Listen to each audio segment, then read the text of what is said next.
Do you want to make a successful house? Are you poor? Have zero to very little cookies? Never been on the first page? Well, you're in luck. Because you just found the best, most quality, incredible, and so on video. Oh yeah, I know how it feels to be top. Just look at my cookie count. Look, I know it's nothing close to what the top 10 has, but I'm still cool, you know. Alright, disclaimer. Everything is in this video is for entertainment purposes only. Should be kept as my personal opinion. What I say should not be considered guaranteed true. Okay, I'm not reading anymore. Anyways, we shall quit wasting time and let's get started. First, I'm gonna go over the basics, starting with Playtime is what every player wants to know about. Players love to compete and flex their hours. A tip, set up a system to detect if a player's AFK, and if they are, then stop their main playtime from ticking. Wait, did you think I was gonna tell you how to make a playtime system? Heck no. Go watch the next word tutorial for that. Hey everyone, so the last playtime tutorial I made is actually outdated.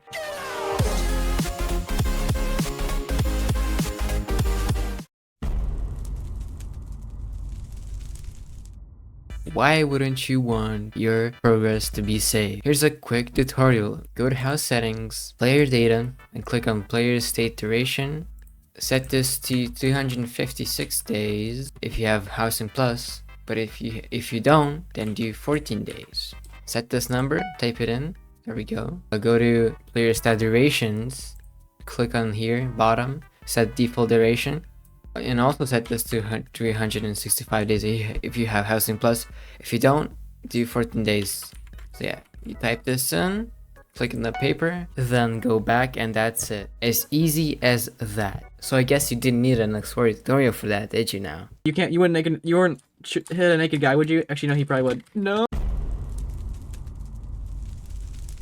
Daily rewards keep players wanting to join your house every day. Make them balanced and useful at any stage of the game. And playtime rewards you get each hour or so are also a good idea. They make players feel like their time was worth it, even though we all know it wasn't.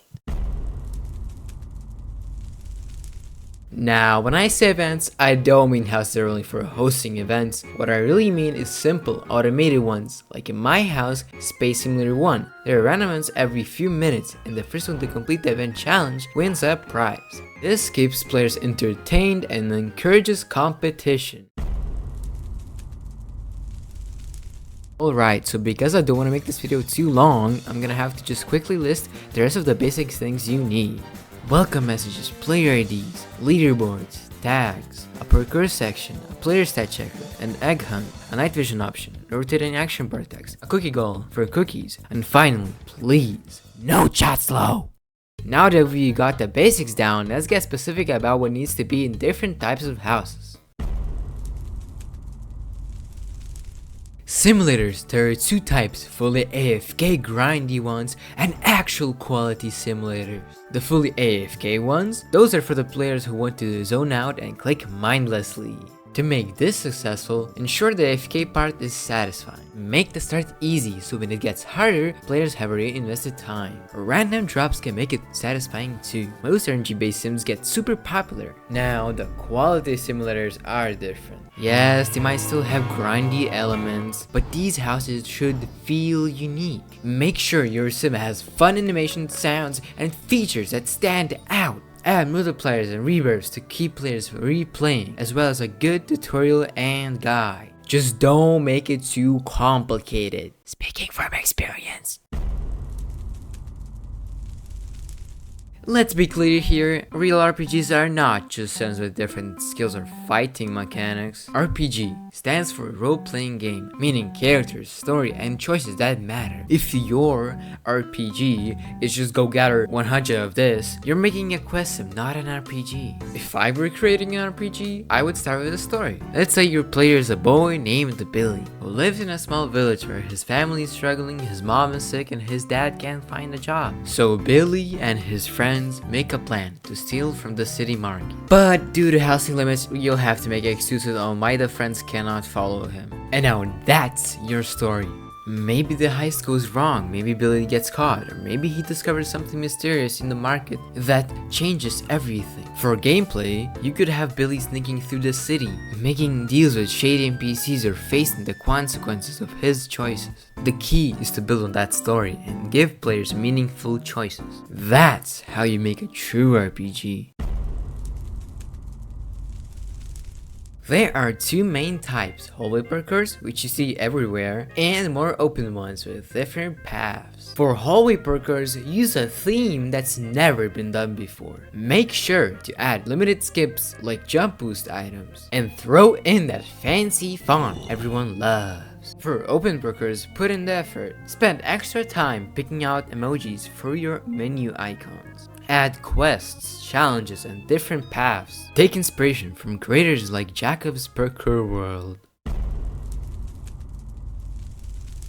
These houses can either rise and stay at the top forever, or never be seen. The key? Keep testing different PvP styles until you find what works best. Don't forget, balance is critical. Make sure that even a new player can rise as easily as the ones that are already on top. Oh, and add a bounty system, and let's just move on.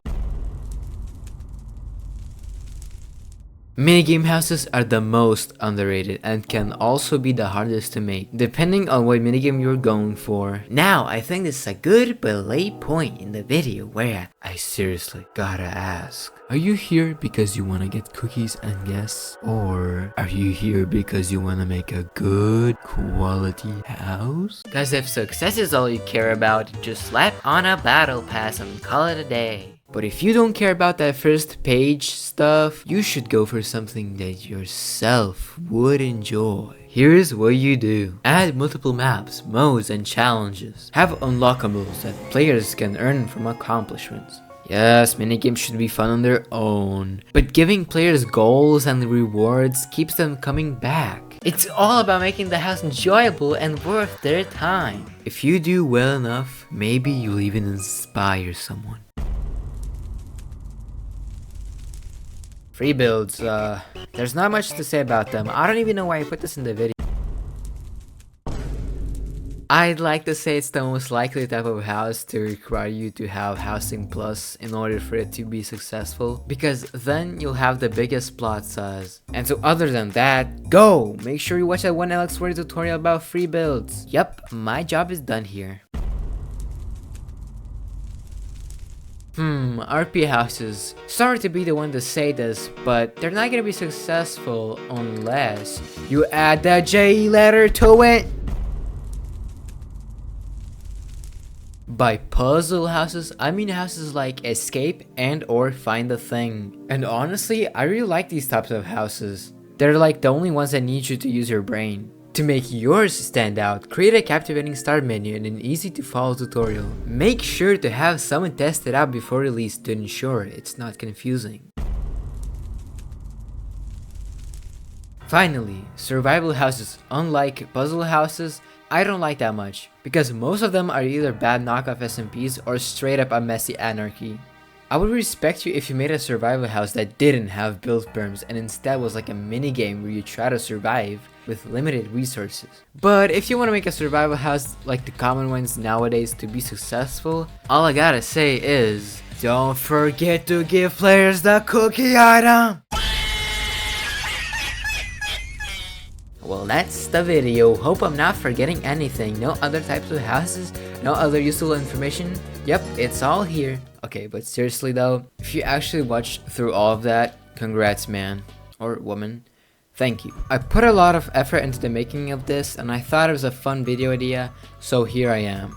It would mean a lot to me if you subscribed, liked, or commented on the video, and I don't know what else to say.